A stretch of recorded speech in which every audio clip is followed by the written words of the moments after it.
You may have weaknesses. You've made mistakes. We all have. But there's a lot more right with you than there is wrong with you. Dwelling on the negative doesn't help you to do better. Beating yourself up for past mistakes doesn't move you forward. The better you feel about yourself, the better you'll do. The more you like yourself, the further you'll go. You can't give away what you don't have. If you're in turmoil on the inside, mad at yourself, critical, condemned, that's what you have to give. Love is not something that you do. Love is something that you can become. It's your quality. If your mind is in a certain way, it's joyful. If your emotions are in a certain way, it's loving. This is the quality of sweetness of body. If your body becomes sweet and pleasant, it's called health and pleasure. If your mind becomes very pleasant, it's called peacefulness and joyfulness. If your emotions become pleasant, it's called love and compassion. If your very life energy becomes pleasant, it is called blissfulness and ecstasy. Only if your surroundings become pleasant, it's called success. In Buddhism, they say replace any negative thought immediately with a positive thought. And the neuroplasticity says the same thing, because neuroplasticity is amazing, but it can be bad. If you have a breakup and you obsess about the person, you're wiring that deeply into your brain. So you have to direct your neuroplasticity, and if you do get that voice in your head, which is normal for all of us, you need to, override that with a positive statement. So your forebrain is the builder, it's the designer, it's the CEO.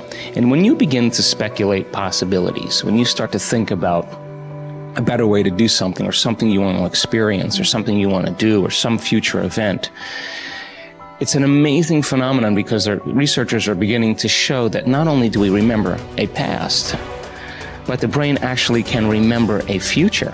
And so how does it do that? Well, because the forebrain has connections to all other parts of the brain, it can take a little bit of that knowledge from a specific neural network and a little bit of experience and another neural network of knowledge and another neural network of experience, and it can seamlessly piece it together to create a new level of mind. And then your brain gets a picture or an image, and then you transfix your mind on that image, and those neurons string into place that begin to fire and wire together. And every time you remind yourself of what you want to experience, you're reinforcing the circuitry in your brain to begin to install the hardware for you to actually experience that future event. In other words, the brain already looks like it's already had the event. Now that's super cool, because it really says then that we're remembering a future potential. The imagination is the most marvelous, miraculous, inconceivably powerful force that the world has ever known. And the average individual uses the imagination, if they use it at all, against themselves. They imagine what they don't want. They imagine problems coming. Let's begin to use our imagination the way God meant it to be used. It's the greatest creative faculty that we possess, and we can build anything we want with. The mind is very strong, and one of the things the mind does is develop methodologies or ways of thinking that let it interact with life and not get hurt and be more comfortable. And it's the ego. When we develop a self-concept, and we change it throughout our lives, but in general, there's a self-concept sitting under there saying, I was the one that did this, and I was the one that went to this school, and I'm the one that went there, and the one that my father left or stayed, or whatever the hell it is, And basically, all of this unfolds, and you end up developing patterns of thinking based upon the experiences you've had, all right?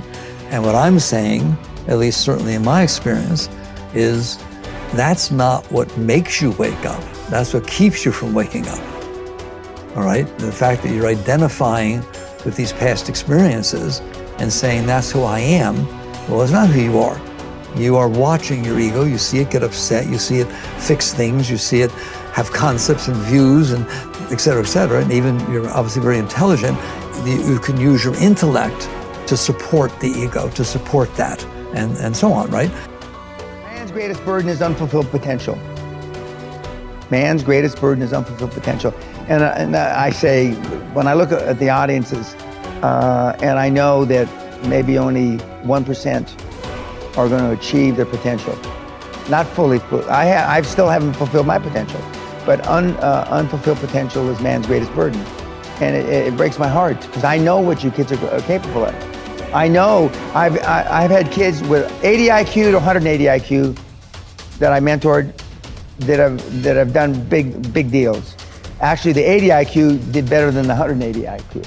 Okay, and I know what they're capable of, and I know how 10 million or 100 million or whatever the number is changes lives, and then all of a sudden, you know, you believe that you can walk on water. You believe that you can take a loaf of bread and feed however many he was supposed to have fed, and make water into wine. And when you believe it, see, the true test of a leader is when you've trained other people to be leaders. It's in you, kids. I mean, you can do it. If you want it bad enough and you stay focused and you're willing to maintain that commitment. I have to go become more confident. I have to go become a person capable of doing these things. I have to change myself to get there. I can't wait for circumstances to change so I can have my dream. Then our dreams would never happen. We have to get to the point of maturity in our lives where we say, okay, 2 things are going to change my life. Something new is going to come into my life and make me lucky and blessed. And maybe I can't count on that forever. And maybe now instead, I have to consciously design my life and say, okay, now if I want to change, if I want my dream, something new has to come from me. I'm going to become a better person. I'm going to become a person who is more optimistic, who is more confident, who is more driven. Not because I am that now, but because we can grow. That you can become the type of person who you need to be to achieve your ideal life. You can start today living from your highest ideals, your highest sense of self, your strongest sense of self. You don't need permission. You don't need a guy like me to look at the video camera and say, you have now permission. But if you've been waiting for it, you have permission. It's like at some point in your life, you just say, okay, I have permission to become my best self. And by becoming your best self, you start to achieve your best things. You start to contribute better things. You start to become a better human being. You can do that now, today. So next time you're thinking about a big dream, don't think about the things that, well, I don't know how to do that, and stop. Think, I don't know how. So set it up on your calendar to go learn those things. I don't have that, then set it up step by step to go build that. I'm not like that, then set it up step by step to go develop those skill sets and those competencies so you can become that, and ultimately you can achieve that dream. It's there, it's waiting for you. Don't stop. We are what we repeatedly do. Excellence then is not an act, but a habit. You are your most valuable asset. Your life, your potential, and your possibilities are the most precious things you have. Thus, your great goal in life should be to fulfill that potential and become everything you are capable of becoming. Your ability to learn, grow, and fulfill your potential is unlimited. Today, people are graduating from high school and college in their 70s, learning new subjects and developing new capabilities. Your ability to learn and remember can continue throughout your life if you keep your brain alive, alert, and functioning at its best. Your most precious financial asset is your earning ability. Your ability to work is your primary source of cash throughout your life. You could lose your home, your car, your bank account, and everything you own, but as long as you have your earning ability, you can earn it all back, and more, in the months and years ahead. Your biggest investment, most people don't realize this. They take their earning ability for granted. But it has taken you your entire life to develop your earning ability. Every bit of education, experience, and hard work that you have invested in learning your craft and developing your skills has gone into building this asset. Your earning ability is very much like a muscle. It can increase in strength and power year by year as the result of regular exercise. Likewise, the opposite is true too. If left alone or ignored, your earning ability, like your muscles, can become weaker or even decline because you have simply failed to upgrade it continually. In other words, your earning ability can be either an appreciating or a depreciating asset. What got you here won't get you any further. Some people are actually losing value each year, declining in earning ability because they are not continually upgrading their knowledge and skill. They don't realize that whatever knowledge and skill they have today is rapidly becoming obsolete. It is being replaced by new knowledge and skills that, if you don't have them and someone else does, you will be in danger of being overtaken by your competition. The achievement of personal excellence is a decision you make, or that you fail to make. But in the absence of a commitment to excellence in your chosen field, you automatically default to average performance, or even mediocrity. No one becomes excellent accidentally or by just going to work each day. Excellence requires a definite decision and a lifelong commitment. Knowledge and skill are the keys to the 21st century. Becoming the best person you can possibly be and moving to the top of your field require the application of self-discipline throughout your life. Mental fitness is like physical fitness. If you want to achieve either, you must work at it all your life.